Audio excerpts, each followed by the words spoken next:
71-এ তো বিএনপির জন্মই হয়নি। 71 তাদের হয় কিভাবে? বিএনপি জাতির সাথে প্রতারণা, ধোঁকা এবং গাদ্দারি করে তাদের যাত্রা শুরু করেছে। এবার তারা সংবিধান সংস্কার পরিষদের সদস্য হিসাবে তারা শপথ নেয়নি। তারা তখন বলেছে গণভোট হারাম।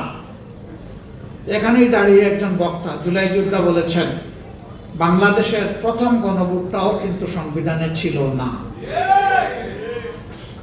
একজন সামরিক ব্যক্তি, তিনি বেসামরিক প্রেসিডেন্ট হওয়ার জন্য সেই গণভোট দিয়েছিলেন। বিএনপি গর্ব করে বলে 71 তাদের, 90 তাদের, 24 তাদের, সবকিছু তাদের, আর কারো কিছু নেই। 71-এ তো বিএনপির জন্মই হয়নি। 71 তাদের হয় কিভাবে?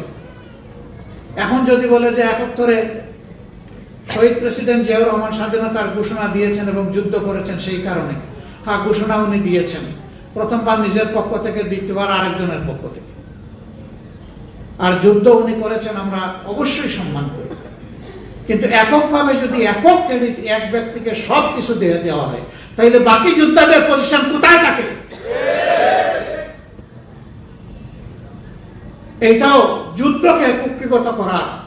আগের আমলে যারা ছিল, ফেসিবাদী আমলে, তারাও এইভাবে করেছে।